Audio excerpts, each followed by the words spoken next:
Social media में मुस्तकिल ये पैगामात चल रहे हैं कि सदर साहब के इंटरवीन करने पर कल बाद नमाज जुमा मस्जिद का संग बुनियाद रखा जाएगा। तो सवाल ये पैदा होता है कि अगर सदर साहब के इंटरवीन करने पर यह मसला चंद घंटों में अगर हल हो रहा है तो बहुत अच्छी बात है, लेकिन सेक्रेटेरिएट मसाजिद का मसला 2 महीने तक क्यों पड़ा रहा? उसमें इंटरवीन क्यों नहीं किया गया इमीडिएट? शदीद मुहिम हमको चलानी पड़ी कोरोना के उस समझिए के पीरियड में। 1 मिलियन सिग्नेचर कैंपेन चलाना पड़ा। देहातों में, शहर में, मसाजिद के सामने कैंप लगाए गए, सड़कों पे एहतजाज किया गया, सड़क पर नमाज पढ़नी पड़ी, फ्लैश प्रोटेस्ट मुख्तलिफ इलाक़ों में करना पड़ा, तब कहीं जाकर संग बुनियाद रखा गया, तामीर जारी। इंटरवीन जब क्यों नहीं किया गया? और सेक्रेटेरिएट मसाजिद के ताल्लुक़ से भी अभी सवालात बाकी हैं, सवालात ख़त्म नहीं हुए हैं हुकूमत से। ये हुकूमत को मुसलमानों से माज़िरत करनी चाहिए। जो लोग मेरी बात सुन रहे हैं वो समझिए कि अपने दिल पर हाथ रखकर जवाब दें, क्या हुकूमत को माज़िरत करनी चाहिए, मुसलमानों से माफ़ी चाहनी चाहिए कि नहीं चाहनी चाहिए? क्योंकि कुरान की बेहुरमती की गई है। कुरान मजीद को मसाजिद में रख कर उसको ज़मींदोज़ कर दिया गया। तो इंटरवीन अगर किया गया तो फिर केस किस पर बुक हुआ, ज़रा इसका जवाब आना चाहिए। मिल्लत सवाल करेगी। मुश्ताक मलिक ये सवाल कर रहा है, ऐसी बात नहीं है। यह सवाल मिल्लत करे और मिल्लत करेगी इंशाअल्लाह कि केस किस पर बुक हुआ। और इतनी दीदा दिलेरी के साथ लाइट बंद करके पूरे इलाके को कॉर्डन ऑफ करके आप एक बड़ी फोर्स के साथ मस्जिद को गिरा देने की जुर्रत कैसे की, जो भी ऑफिसर ने की? अगर कलेक्टर जिम्मेदार है तो क्या चीफ सेक्रेटरी ने कलेक्टर को कोई मेमो जारी किया है? अगर कमिश्नर जिम्मेदार है बल्दिया का तो क्या कमिश्नर को कलेक्टर ने कोई मेमो दिया है, कोई सवाल किया है? कौन जिम्मेदार है इस मस्जिद की शहादत का? इसका जवाब देना चाहिए। जो बगले मचा रहे, नाच रहे, धूम मचा रहे कि साहब मस्जिद बन रही बन रही बन रही, मस्जिद तो इनके बाप बनाएंगे मस्जिद।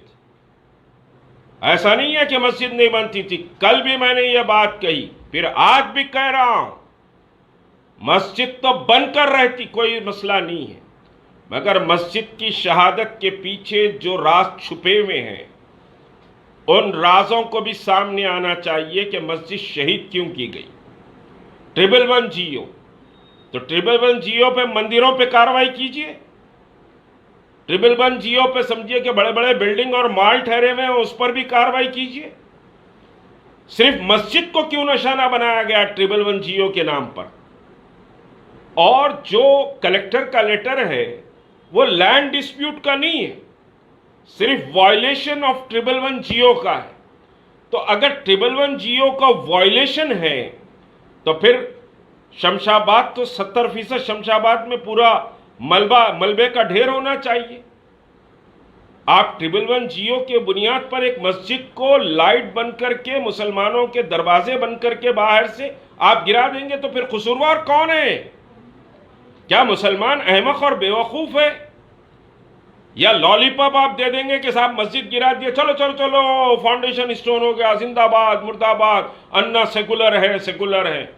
अगर सेकुलर चीफ मिनिस्टर है तो एमपी साहब जरा चीफ मिनिस्टर से मुसलमानों से माजिरत ख्वाही कराइए। चीफ मिनिस्टर को जाके कहिए कि मुसलमानों से माफी चाहें। कुरान की बेहुरमती ये उम्मत बर्दाश्त नहीं करेगी। और कल जॉइंट एक्शन कमेटी की मीटिंग में यह बात, बहुत बेहतरीन बात समझिए कि हमारे किसी साथी ने कही कि मस्जिद को गिराने के माना यह है कि हमको कत्ल करने के माने। हमको कत्ल करें तो उतना बड़ा जुर्म नहीं है जितना मस्जिद को गिराए तो जुर्म है। आप कहिए जाकर चीफ मिनिस्टर से कि चीफ मिनिस्टर साहब, मस्जिद को रात के अंधेरे में अंधेरा करके शहीद किया गया है। इस पर मुसलमानों से माफी मांगिए। यह है जुरत, यह है क़यादत, इसको कहते हैं। इंटरवीन करे दिल्ली में बैठकर, दिल्ली में बैठकर इंटरवीन करे। हम शुक्रगुजार हैं सदर मोहतरम का। यह चल रहा बयान, मैं देख रहा हूं। यह कौन सा तीर मारे? अगर दिल्ली में बैठकर इंटरवीन करने से मस्जिद तामीर हो जा रही है, तो फिर मस्जिद एक खाना क्यों पड़ी हुई है अंबरपेट की? और मस्जिद एक खाना के तो मुजरिम हैं तुम्हारे एमएलए और तुम, इस वजह से कि मस्जिद एक खाने का शेड बन गया था, पूरे रॉड्स जमीन में समझिए गाड़ दिए गए थे। आपके एमएलए साहब आके खेल बिगाड़ दिए और आज तक मस्जिद नहीं बनी। इंटरवीन अगर करना है तो मस्जिद एक खाना की कोई फिक्र नहीं है, और फिर इंटरवीन अगर आप करें तो ये सब मामलात हल हो जाते हैं। तो फिर मस्जिद नूरी की बगैर नोटिस दिए के, बगैर ना वक्फ बोर्ड कमेटी को नोटिस दिया, ना समझिए कि नेशनल हाईवे रोड वाइंडिंग वाले समझिए कि साहब कोई नोटिस दिए, रातों रात आए, तोड़ दिए, रोड भी डाल दिए, खंबा निकाल दिए, सब बराबर कर दिए, सब माँ का पेट ठंडा। तो फिर आपका समझिए इंचार्ज तो वहां एहतजाज करा था ना इससे पहले, अब इस पे खामोश क्यों हो गया? तो मतलब मसाजिद के गिराने पर आपकी रजामंदी है। अब जब मसला अवामी बन गया, एक तूफान समझिए कि मच गया मुसलमानों के दरमियान, तो फिर समझिए कि साहब हम कल इफ्तिताह कर देंगे, और कोई सरकारी ऐलान तो आया नहीं। तो आप यानी हुकूमत आप चला रहे हैं, कोई समझिए कि कलेक्टर का कोई बयान नहीं आया। अब रातों रात कोई लेटर निकाल देंगे इस बयान के बाद। आप हुकूमत चला रहे हैं, यानी आप जो चाहे वो कर सकते हैं। अल्हम्दुलिल्लाह, चलिए हमको खुशी है कि एक मुसलमान ये कर सकता है, मगर खुदारा मस्जिदों के साथ सियासत मत करिए, मस्जिदों को तमाशा मत बनाइए। और जो मुजरिम है इन मसाजिद की शहादत के, खुद सेक्रेटेरिएट मसाजिद किसकी ईमा पर गिरे, कौन मुजरिम है, किसको कठेरे में लाकर खड़ा किया जाए, किससे सवाल किया जाए, आज तक वो बात नहीं आई है। और फिर कुरान की जो बेहुरमती वहां हुई थी, यहां भी कुरान की बेहुरमती हुई। रोज तो आप कलामुल्लाह पढ़ते हैं, सभी मुसलमानों को पढ़ना चाहिए, सभी मुसलमान भी पढ़ते हैं, लेकिन कुरान की बेहुरमती पर दिल नहीं मचल रहा है। यह बड़ी हैरत की बात है कि आप केस किस पर बुक करा रहे हैं। क्या कलेक्टर जिम्मेदार है? तो कलेक्टर को समझिए शोकास नोटिस मिलनी चाहिए और उसको मेमो मिलना चाहिए चीफ सेक्रेटरी की तरफ से। क्या ऐसा हुआ है? ऐसा कुछ भी नहीं हुआ। कमिश्नर जिम्मेदार है, कमेटी को तो फुटबॉल की तरह मुसलमानों को वहां पर खेला गया। कलेक्टर ने कहा कमिश्नर से पूछो, कमिश्नर ने कहा कलेक्टर से पूछो, कोई जवाब देने वाला नहीं था। वहां तो फुटबॉल की तरह मुसलमानों को नचा रहे थे, हम जिम्मेदार नहीं, हम जिम्मेदार नहीं, सब पल्ला झाड़ रहे थे। इतनी बड़ी जुरत तेलंगाना में 14% मुसलमान हैं, उसके बाद इतनी बड़ी जुरत कैसे हुई मस्जिद को शहीद करने की, वो भी चोरों की तरह रात में लाइट बंद करके? यह बड़ा सवाल है मुसलमानों के सामने। या तो आप जवाब दे दें या चीफ मिनिस्टर से जवाब दिलवा दें, दोनों में से कोई एक बात होनी चाहिए। मसाजिद को समझिए कि कार्डबोर्ड का खिलौना तो नहीं है कि आप जो है मसाजिद को शहीद करते जाएं, उसके बाद हम बना दे रहे हैं, हम बना दे रहे हैं। तमाशा हो गया ये। मस्जिद कल समझिए कि साहब हमने कहा भी था कि हम 13 तारीख तक वार्निंग दे रहे हैं हुकूमत को, और नमाज तो इमीडिएट इफेक्ट के साथ शुरू होनी चाहिए, और नमाज शुरू नहीं हो रही है। 13 तक अगर मस्जिद की तामीर हुकूमत अपने खर्चे पर करे, अगर वो नहीं हो रही है तो फिर 13 के बाद तो आप खुद तमाशा देख लेते क्या होने वाला था। क्योंकि हम तो चूड़ियाँ पहने हुए नहीं हैं, हम तो दलाली का हुनर भी नहीं जानते। अल्लाह के फजल व करम से हम तो अल्लाह की नुसरत पर यकीन रखते हैं, अल्लाह पर ईमान रखते हैं। हम इन चीज़ों पर कोई समझिए कि साहब समझौता भी नहीं करना चाहते। और वो हुकूमत आज तक ऐसी आई भी ना ऐसा पैसा आया जो हमको खरीद सके अल्लाह के करम से, ना समझिए कि हमको अपनी जेब में डाल सके। ये अल्लाह का बड़ा फजल है। और आपकी जितनी सियासी उम्र है उससे ज़्यादा मेरी मिली ज़िंदगी की समझिए कि उम्र है। मेरी मिली ज़िंदगी की उम्र आपकी सियासी ज़िंदगी से ज़्यादा है। मैंने ज़्यादा चीफ मिनिस्टर्स देखे हैं और हर चीफ मिनिस्टर के साथ मेरा भी अच्छा ताल्लुक़ रहा है, मगर कभी ऐवानों में दलाली मैंने नहीं की ज़िंदगी में, कभी मैंने दलाली नहीं की।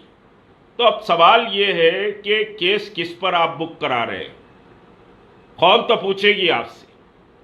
और चीफ मिनिस्टर जब तक माफ़ी नहीं चाहेंगे, ये दाग जो सीने पे लगा है ना, ये ज़ख़म नहीं भरेगा, ये ज़ख़म नहीं भरेगा। मस्जिद की शहादत बहुत बड़ा ज़ख़म है, फिर कुरान की बेहुरमती उससे बड़ा ज़ख़म है।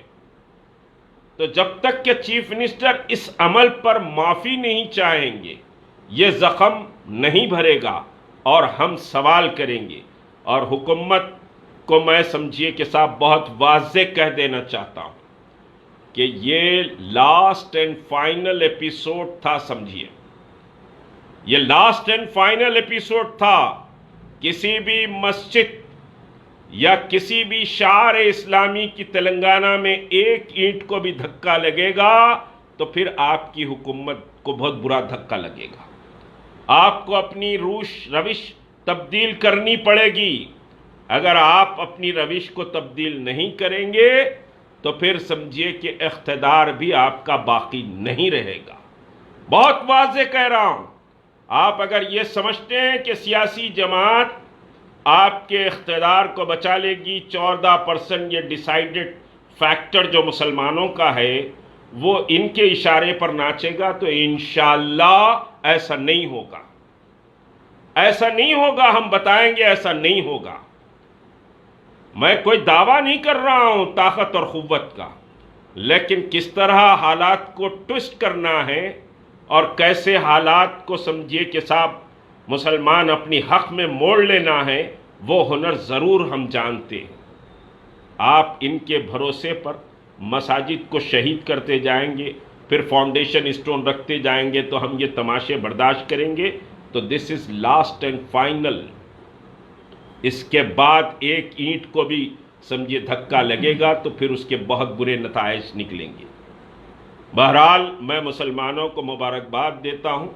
ये किसी जमात, कल मैंने पूरे वहाँ काउंसलर्स और कांग्रेस और टीआरएस के काउंसलर्स और दूसरे लोग जो बैठे हुए थे वहाँ भी ये बात मैंने कही थी उस मीटिंग में कि ये लड़ाई मस्जिद की बका की और मस्जिद की समझिए कि बाज़ाबादकारी की लड़ाई है। ये लड़ाई किसी जमात की या किसी लीडर की या किसी की लीडरशिप की या कोई तहरीक की समझिए कि बड़ाई की लड़ाई नहीं है। ये सिर्फ अल्लाह के पास सुरखरू होने की लड़ाई है। और यकीनी तौर पर मुसलमानों ने अपने अज़्म, अपने हौसले और अपनी ज़िंदा दिली और मिली फ़िक्र का एक बड़ा ज़बरदस्त मुज़ाहरा कल समझे किया, उसके असरात आज मुरत्तिब हुए। ये किसी के इंटरवीन करने से, फला करने से अगर हो रहा है तो फिर समझिए कि केसेस बुक भी होना चाहिए। अगर तुम्हारे में ईमानी हरारत और जुरत है तो फिर जिसने गिराया जो अमला आज भी वहाँ पर समझिए कि साहब पोक लेना ठहरा हुआ है, बुलडोज़र ठहरा हुआ है, तो आप समझिए कि उसको सीज करें। वो तमाम समझिए पोक लेनर्स और बुलडोज़र्स जो आए थे वो सब सीज किए जाएं। जो ऑफिसर ने हुक्म दिया लाइट बंद करने का उसको सस्पेंड किया जाए और जिसकी निगरानी में यह डिमोलिशन किया उसको सस्पेंड किया जाए और बाज़ाब्ता एक इंक्वायरी कमीशन बिठाया जाए कि मस्जिद कैसे शहीद की गई, किसने इतनी बड़ी जुर्रत की चोरों और डाकुओं की तरह। खाली फाउंडेशन स्टोन रख के जिंदाबाद मुर्दाबाद फला अला बोलने से बात नहीं होगी। आप इसका मुहासिबा ज़रूर किया जाएगा। जो चीज़ें मैंने आपके सामने रखी है आपको भी समझिए मिली हमियत और गीरत का वास्ता देकर कह रहा हूँ, ये जो दाग है ये दाग उस वक्त मुंदमिल होंगे जबकि रियासत का सरबराह उस पर माज़रत खाही करेगा, तो समझिए कि साहब हमारे दाग किसी हद तक मुंदमिल होंगे और केसेस बुक होना चाहिए जिन्होंने ये हरकत की। ये समझिए कि बहरहाल कुछ बातें थी जो आपके सामने रखा हूँ। अल्लाह आपके इत्तेहाद को, आपके जोश को, आपके वलवले को बाकी रखे। दीनी हमियत और गीरत के लिए अल्लाह आपको अपने घरों से बाहर निकाले। व आखिर दाना अल्हम्दुलिल्लाहि रब्बिल आलमीन।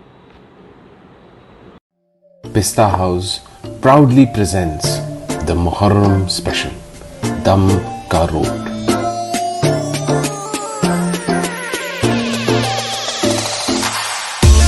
which has its own legacy in Hyderabad. The Shahi cookie, baked with all rich dry fruits and spices like saffron, is crunchy outside yet soft within.